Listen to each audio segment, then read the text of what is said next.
Heval Slav esperi ve kund binin bimir Amerika gidistekine Amerik babemne navi komisyon dikaran lenas bikon. Slav serçava. Ez bab xore tiştek operatif zu hesa upr bitem. upr bitem raste. İran çimkin? İran xor necik. Emna xarina ve kime got operatif tişteki sivikte hazır kirin ez hoç çimkin. Hoçik. İngilizce rol dibêjin. Rol dibêjin herkes dibe ku genç ciwan bi navê rol nastikin li Kurdistanê de hoçik. Ji nanê loş, nanê tenik li ser sêlê tê çekirin ku paşê tiştê heyîl mal da penîra, pîvaza, tiştê wisa dipêçin. Şivan jî gel xwe dibin berpêz yan jî rêvî li gel xwe bildide. Ez îro seferê me gel xwe bibin. Başa. Çi çêbikin? Tu dikarî bêjî çi dikarînin? Tiştên pir sivik. Masiye kavyar şor. Ev jî em dibêjin kişniş. Dibe ku li her derê Kurdistanê nîne kişniş hûn dikarin maydanoz jî pê bikarbînin. Penîrê toraqiyê ki qaqlê guza hîn dikarbînin. Ana tenik avajûte.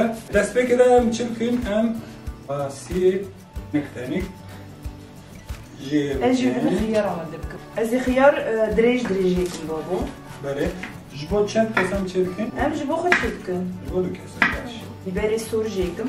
Wana jî ez dirêj jêkim. Heval xwarinekî pir operatif e zû ye ji ber wê jî ne hewce hûn çawa jê dikin. Kiçûk an mezin.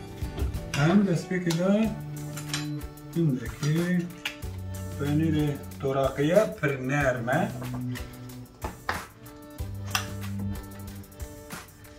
Zaten hani? Tuna. Çawa dixwazî ez destpêkê de şînketiyê xwe hûr dikim. Tu naxwazî hûr dikî. Hûr nakim. Ama sağ. Başê em destinin ser çend.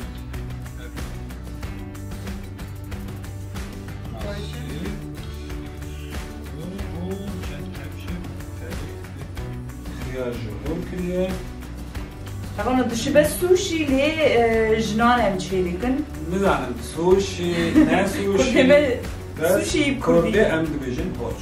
Ev hoç. Tu çi dixî nav de em diçe. Ez hez dikim biberê reş bixwin her tiştî. Pirkên çend hema çend dîlok.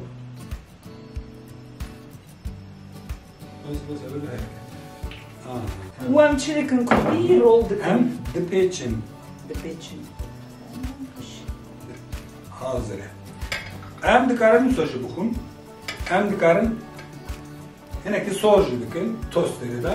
Em çawa bikin? Em sor bikin. Sor bikin. Baş ev çawa tosterê xwe gerin. Herê em oçikên xwe datînin ser toster.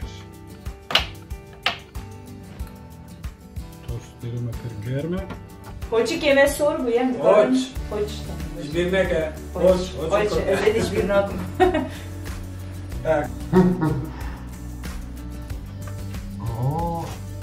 Hoşçakalın.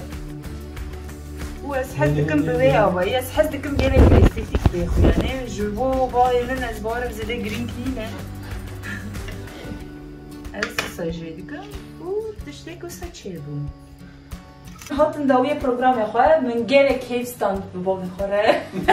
Xwarin çêkim ez do hatim Moskvê. Dîskî 2 sal me hevdûnê dî nava min jî diçe keyf xweş bu birçî naçe. Qîzek wisa çavêjin qoçax zîrek. Yaşayacağım. Bye.